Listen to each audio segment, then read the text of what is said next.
Good afternoon, good morning, good evening, or whatever time zone it is, wherever you in the world. It is your Lore Saviour. And yeah, you did read the title of that video correctly. We're talking about fucking dragons today. Now, for long-time viewers of the Lore by Night channel, or basically anybody who has watched at least one episode on this channel, you might be pretty confused about why dragons are being brought into this, especially within the realm of horror. Well, good friend of the channel, Kenobi, however the fucking name's pronounced, I don't really know. I know it's named after some sort of fish or whatever, has kind of bullied me into Monster Week, Dragon, or Dragon Week, whatever it's fucking called, which is this tabletop role-playing collaboration sort of thing, where a bunch of tabletop role-playing game creators, and to be fair, most of them are Dungeons & Dragons related, are putting out videos that are related to dragons in some way. And it was put together by Ginny D and Pointy Hat, some of the largest TTRPG creators in the sphere, and go before I could do something pretty neat with this. Now, I'm not quite too sure what I could inject into this, to be honest, but we're going to make an attempt at it anyway, because I think it's good to be challenged every once in a while, and to be pushed out one's comfort zone, despite its comfort zone being quite a comfortable place. So, hopefully, this will be an interesting topic all the same. So, we are going to talk about dragons, and how to put them in horror games, or make them more a horrifying creature within your tabletop games of fantasy wonder. Now, first of all, I think we need to ascertain what a dragon is. Now, this may sound like a really bizarre exercise to some of you, but I think that is where the first step is truly fucked for most of you. Because chances are, if you're watching this video, or you've watched any sort of D&D/TTRPG related video, I mean, let's be honest, most of them are going to be in D&D, where you have some storyteller or some personality telling you how to present monsters in games. Now, more often than not, it will be on the element of surprise and suspense, well, if you're doing it well, where, let us say that you have, I don't know, let's say a goblin, right? We all know what a fucking goblin looks like, but you're not going to tell your players and their characters, who have never encountered a goblin before, oh, a band of goblins just appear before you, right? A good storyteller would describe their features, their height, possibly their smells, bring in and invite the senses, as it were, to make it really engaging, to make you feel that these things are alive, and it just implants the players and their characters a bit more into the world. Also minimises a bit of metagaming, but that isn't always a bad thing. But that's a conversation for another time. And yet, whenever I see people bring in the dragons of Dungeons & Dragons fame, that just falls off fucking apart, because all of a sudden everybody knows what a dragon looks like, and I think it's supposed to be like this rite of passage that, oh, Dungeons and Dragons is stereotypically a fantasy setting, so everybody knows what a dragon is because dragons exist in fantasy settings. And I think there's a real missed opportunity there to really make the dragon feel a part of the world rather than just fantasy, therefore dragons must exist here, And we now have to approach this as, one, a big chunky antagonist, I feel, but also treat it like the big reveal of a horror plot. And I know that players and characters are going to fear dragons because of their big crunchy stats and how they're super powerful and strong. But why do you know this? Why do the characters know this?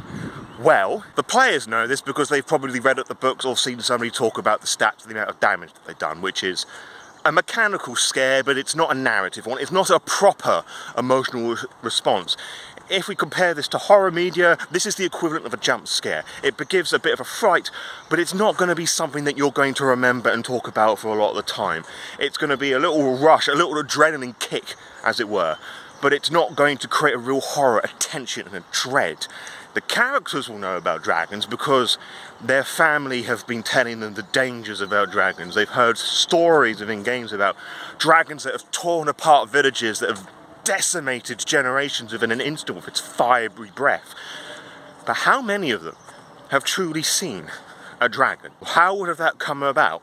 And I think you need to realise that this idea of oral storytelling is a very valid way of making the dragons feel alive, But you then also have to realise that this creates a very interesting game of Chinese whispers, where features and ideas are going to be distorted, that maybe any survivors would only be able to see a dragon in a glimpse as the fucker is flying overhead, burning down their lifestyle, their homes, you know, just destroying everything. So they wouldn't have gotten a proper look.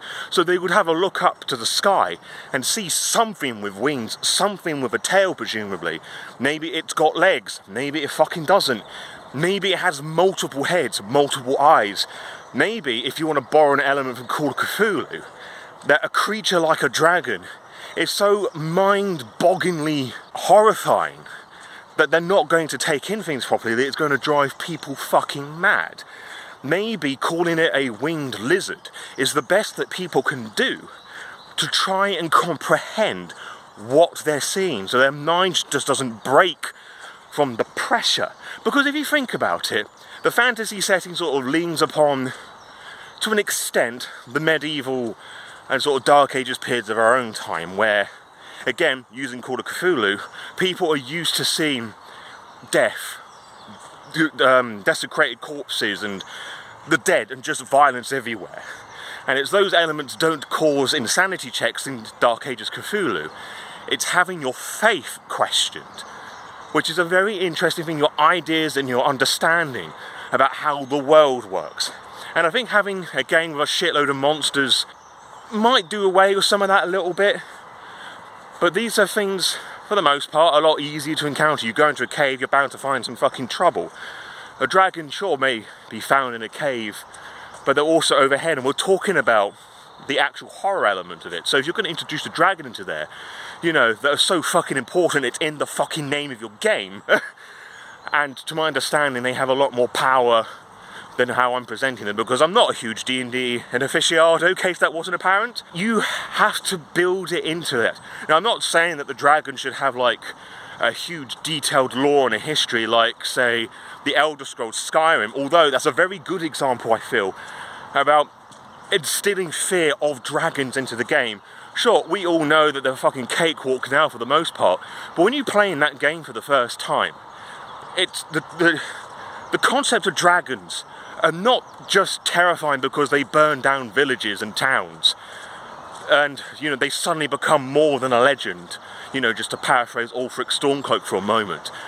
But dragons are built into an end plot scenario where the son of a god is going to devour the world. Which is fucking frightening, really, when you think about it. And you're doing that tutorial, you know, another prisoner in an Elder Scrolls game. And you've got this big fucking demonic dragon, Alduin, the world fucking eater, who doesn't only just fire out of its mouth, but summons fucking meteors and can't be killed until a very specific point in the game. So there's a reason for their existence, and it just plays around with the myth and the understanding of it. It breaks expectations, which also adds an element of surprise, because you may have a player who may be expecting a dragon encounter and they go cheekily read it up in the book, but they're going to be totally surprised because it looks wrong, it looks different, it behaves different.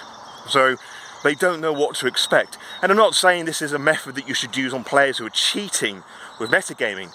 I'm saying that you present one idea to the players and you build up this sense of dread and terror and fear that dragons are just fucking horrible and they should be feared because they're these big old winged reptilian monsters. But then when you have the big old encounter with them, you completely destroy their expectations. And you give them the element of surprise, so they have no idea what to deal with other than get the fuck out of there as soon as possible. And I've kind of been alluding throughout this little waffle of how to go about doing this. You introduce the idea of the dragon bit by bit. You don't just drop it onto the players unless that's what you want to do. It will completely surprise them. They're expecting one thing and then something else happens, or they're doing something really fucking casual and a dragon just completely decimates a city or a horde of dragons. There's a film, actually, that I believe it's called Reign of Fire. I'll put it up somewhere for you to have a look at, where the whole scenario is that dragons have fucking taken over the world sort of thing. It's created an apocalypse scenario, which, to be fair, especially with how our governments are working right now, no one would know what to do. It would just be some fucking woke mind virus or whatever fucking bollocks, you know. You can see fucking Trump saying some shit about that.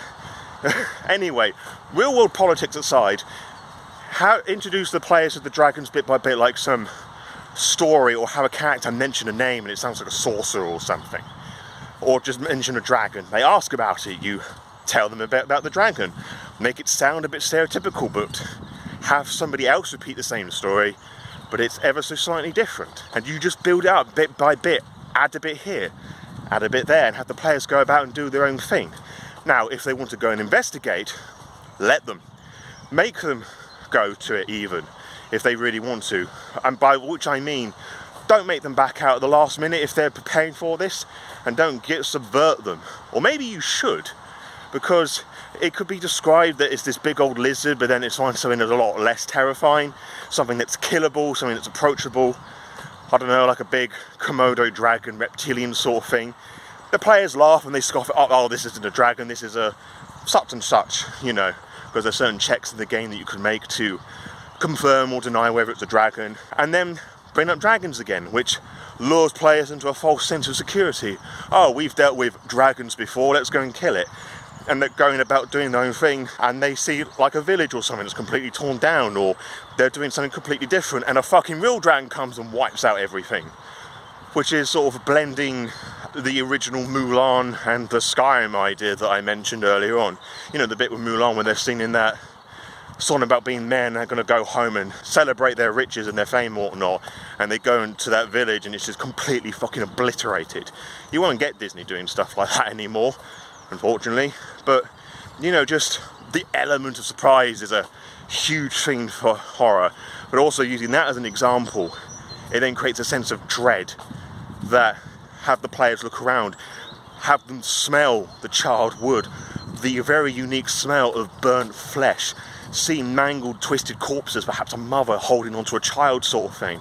Or maybe it's something a bit more barbaric, that maybe there's a cult surrounding dragons, and that's what that is. That you have these bandits or whatever that have gone and desecrated these things, like Brynnin Vlad Tepes, the Dragul, who fucking spear people, you know, impale people with rods and whatnot. So it makes the players vaguely aware of what's going on. But again, it's a really horrible thing to look at, just this village of innocent civilians just completely fucked sideways, you know? Build in these little ideas by bit, just not all at once. You could do a one shot and just accelerate the whole process quickly, but for a long form campaign, dread, tell a story, make the players feel these things, but also make sure that that they feel scared, that this dragon thing or cult or whatever is quite powerful in more than one way, that its influences stretches far and wide. So when the dragon does appear, the players, they're either going to be ready to run away, or they're going to be at such a level where they can attempt to fight it. And maybe have your players make some sort of roll to see if they can see, you know, the whole insanity thing that I mentioned earlier on. Now, I don't know really if D&D has a thing proper for that, but use your imagination. Just give them some sort of role to do, so they can, to see if they can comprehend what they're seeing. Build it into the game mechanics to symbolise that this is a fucking monstrosity. Your puny minds cannot see and comprehend truly what's before you without going fucking bonkers. And it also presents another layer to this. Where the fuck did these come from? What are dragons? You know, it's... So yeah, you could make it just a terrifying thing because it's big and a dragon, it breathes fire, it does a lot of D10 damage or whatever it fucking is. But that's not a narrative, that's not going to exhibit much emotion beyond the shock that, oh shit, I've just lost all my health with this one claw attack. You build it into the narrative, you make them feel suspense, terror, dread, and if done correctly, you're going to make sure those players never fucking play with a dragon ever again. And unless you're fucking crazy, you won't have that bard wanting to fuck it either. Now, that's a lot of talk and waffle about fancy dragons and how to really make them terrifying, which is basically building them up and making them something meaningful beyond a boss encounter in a, you know, typical D&D session. Now, this may also surprise some of you, because I am known for running games of the World of Darkness, particularly Vampire the Masquerade, but I think you forget that I am technically a 2-time bestseller for horror material, so I think I know what I'm talking about here. But besides that, I've had a lot of experience running horror games and absorbing and digesting horror. It's been a lifelong endeavour of mine. I don't have any academic proof of this per se, but if you're here, you obviously have some value over what I am waffling about. But let us talk about the World of Darkness a bit, because I know that's what most of you are here for, and I think there's you know, beyond what I've just been waffling about, there are some very specific examples I think we can use. For example, I ran a game of Vampire the Dark Ages, where the players had to go up, the encounter was a member of Clan Zenitsi. Now, they're known as dragons, partly because they're inspired by Vlad Tepes and the whole royal, noble, regal, Dracula and Transylvania sort of thing. Transylvania is their domain in that game, because why the fuck not? They also have a very unique power known as vicissitude, which allows them to sculpt flesh and bone as if it was some grotesque supernatural putty, and at very high levels they can use this to transform into very horrific things known as the Zulu form or the war form, depending on the book that you're reading. But very powerful forms of this allows them to turn into something known as a Cryptotidium marauder or something like that, some Latin word for bat, which looks like a big old bat form. But there's an even stronger version of that that allows them to turn into dragons, essentially. And the players are fucking terrified of doing this. In fact, there's a role dedicated within that specific power where they have to roll their courage, and if they fail, they fucking flee. So horror is built into the mechanics of that idea, and somebody failed and they fucking frenzied as a vampire and fled away, which is to say that their beast, their more primal urges, as it were, took over them, and the beast told them to run away from the bigger, nastier predator that it definitely was. Now, there is also a book dedicated to supernatural creatures, which is also filled with dragons, known as the Bygone Bestiary, which I've reviewed on this channel actually some time ago, but you can go and find that at the end of this video, or just, you know, do a very handy little YouTube search. Which, as cheesy as it is, you can use it in a Dark Ages setting to introduce some of those more supernatural elements as well into it, well, beyond vampires and werewolves and ghosts existing. You know, there's a lot that you can do with those more mythical elements. And of course, it's not something that you usually expect within a World of Darkness game. That adds a level of surprise, because the players would never expect to fight a fucking Chinese dragon and a unicorn sort of thing. But that book is also more or less tied more with Made to the Ascension, which is a lot more magic and wealth and changing the dreaming to an extent. But there's a lot of use you can do with that there. Also, the Gangrel, one of another vampire clans, are your more bestial shapeshifters, as it were, which, funny enough, have the more Dracula powers of turning into beasts of mist and whatnot. They have a very particular powerful version of their protean, which allows them to turn into animals and mist and all the rest of it. They can turn into like a bird and a wolf for like the lower levels, and there's like a level 8 power of that, which I believe is called mythic form, where they can essentially turn into a mythical creature. And again, you can set up that very similar supernatural plot idea with some peasants in a village or whatever that are talking about dragons. The players scoff at that because they've got no idea what they're talking about, and then you see like this fucking furry dragon in the sky. Why is it covered in fur? Well, because Gangrel, they're the clan of the beast, and they have some of those features that just pop through. And it also breaks expectations, because dragons don't have fur, they have scales. Although they could be more related to dinosaurs and have a load of feathers. Which, funny enough, as goofy as they can look, I think that can be quite frightening, because again, it breaks players' expectations, and they just don't know how to combat a feathered, fire-breathing monstrosity. And again, we're highlighting the appearance of these dragons, no matter how you describe them. They should be monstrous. It should create a sense of dread that, oh shit, whatever the fuck that is, we're going to kill us. So rather than doing something on the lines of a dragon red, crimson red, just falls into the sky and just begins to burn down a village, you might want to build up a bit more tension. There's something like, I'm just going to make something up here and see what happens. Like, you leave the tavern all excited and jovial about this quest that you're going to go on into. You check your supplies, your gear, you're chatting along with your associates, but then all of a sudden, the sky and the surface around you just blackens for a moment. It darkens, like an eclipse, but far more sudden. What do you do? Now, with that particular bit, you could go on with a much larger monologue, you know, describing every feature and the smells and all the other senses that I described earlier on. But you're going to have one player who's going to interrupt your monologue, and when you've prepared a lot of time setting a scene or a big on encounter, there isn't something that's as deflating as having a monologue interrupted. So, with horror, interrupt yourself, throw it back at the players. And in fact, you could do that question a lot better when you describe that in that scenario where things begin to blacken. Ask the question, do you look up? Because with the previous one, what do you do is a lot more generic, and it gives players a lot more time to prepare. You ask the question, do you look up? It kind of implies there's a right or wrong answer here. What happens if you don't look up? What horror are you going to see if you do look up? Is that the wrong thing to do? Doesn't that build a lot more tension and dread? And then, sure enough, they do look up, and then you describe this horrible creature as black as death, with an eye that burns hotter than the fires of hell, 6 legs soaring above you, the flaps and gusts of its wings creates a whack of air that knocks small children and creatures over. Roofs and tiles begin to flutter off in the chaotic pandemonium that begins to run around beneath you. From its horrific, twisted, gnarled maw, jets of green toxic muck begin to drip down its tongue and turn everything into disappointment and anguish. That breaks a lot of tropes there, I think, and it asks a lot of things for the players to do already. Why does it have 6 legs? What is this green stuff that's just destroying things? And you feel the presence of the dragon in all of its form and glory. Now, of course, a lot of this could be used for a stereotypical fantasy setting, but you've probably noticed that I twisted some very unique features to make it fit more horror, or to make it more horrifying.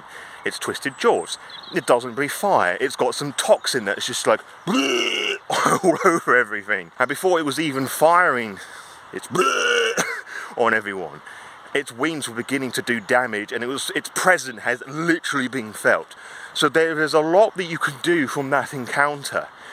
Or if it's on the ground, you could talk about how like a piercing red eye just lingers over the players and make it fucking huge. Like, the players are feeling around in this dark cave sort of thing, they can't see. Well, then again, D&D 5th edition, every fucking race and its mother has got dark vision. So what you could do, it's dark and you can't quite see what you're going through, and they're like touching the walls to feel things around, or they feel they've reached a dead end.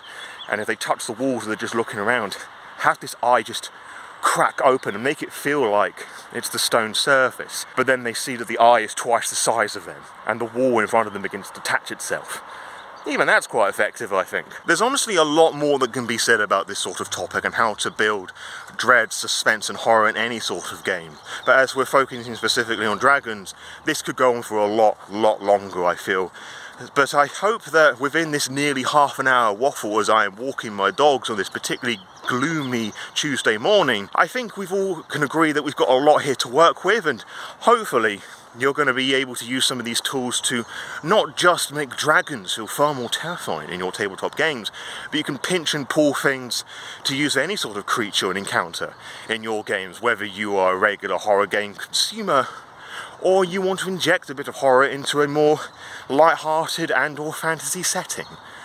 And it's really important to exercise this point, that the point of horror is to scare the players and their characters. Because a point that I feel should be exercised is that the characters in a fantasy setting are going to feel a very different set of things to the presence of angels to the players. And I'm not talking about the stats and the lore, we're talking about faith, religion and ideology and what it all means in that world and how they are in our world and how they're presented. Just to use angels as an example, and similar things can be said for dragons. Horror, as you probably have worked out from everything I've been focusing on, is excitement and abuse of the senses, and it's a pull, release and tension of consent and control. Because we go to horror because we expect to be scared. We go to a horror game, both video game and tabletop role-playing game, to be frightened and to know there are going to be things that we'll find disturbing. But it's going to give it that rushed excitement, and then the payoff when it's all executed finally is going to make us some really good things. And there's going to be that one weirdo that's going to relate this back to sex, and that weirdo is going to be me, because it goes rather hand in hand with a similar sort of primal emotions. I mean, for fuck's sake, that's why so many people love roller coaster rides. They're dangerous and they're exciting, we expect to have a fun time, and that fun time is through a rush of adrenaline and fear, and the same can be said with horror games. It's also worth reminding everyone that does not give anybody the excuse to abuse trust. because that means there's going to be a lack of consent, and that can lead to traumatic damage, which is not great at all. Horror without consent is trauma. So we need to agree that everybody who's playing these games are alright with certain themes and ideas being thrown about. Now, if you're a sort of group that doesn't give a flying fuck, that's great. If you want to micromanage consent sheets so you can control every aspect of it, if that's what you want and everybody's down for that, that's what you should all be working towards. Again, horror without consent is trauma, and I also don't want people to turn around and say, oh, Lord Bonoy said you should do this. No. The idea is to have fun and to feel the right scares in the right ways. So make sure that you all talk about it with everyone in your group during session 0, or however you want to call it, and during, before and after play as well. As Seth Skorkowski recently sent in a video, session 0 is a bit of a weird naming for it because it implies you do all that talk at the beginning and then never mention that shit again. And I actually feel a lot of tabletop role-playing game dramas that you find online have resulted from this very simple premise being broken. So make sure that the communication is going all the way through your gaming time together, not just at the beginning, but just make a regular habit of just checking up on everybody. And this isn't just for the games master either. This is for everyone. It is everyone's responsibility to make sure that everybody's having a decent time, even if you're just talking about it and just like reading the vibe of the room. Like, you don't have to like have a dedicated sessions like asking everyone, all right, how is everyone? You know, what do we feel? What do you want to do different, etc. and so forth. If that's what you want to do, great. If you don't, just, you know, just make sure that everybody's having a fun time, basically, one way or another. Like, it shouldn't be difficult for most of you to make sure that everyone is, you know, feeling okay, however it is that you wish to do that. Finally, as I sign off with this particularly long-ass video, I just want to say thanks again for Gobi for pointing me in the direction of this. I feel I've had a lot of fun just waffling away like this. It's been an alright day to do it, actually. There's been fuck all people here on this lovely green that I'm walking my dogs. It's not too windy, it's appropriately gloomy, and yeah, it's sort of pushed me out of my comfort zone a little bit, doing something that's a bit risque, as it were, at least diving away from the usual sort of shit that I do. So again, thank you Gobi for making me aware for this. It's been a lot of fun, and I hope that anybody who's been watching this video is going to be having a fun time too. And you should definitely check out Gobi's video, which is going to appear on a card somewhere now, where she's talking about dragons and lairs and comfort and home and all the rest of it.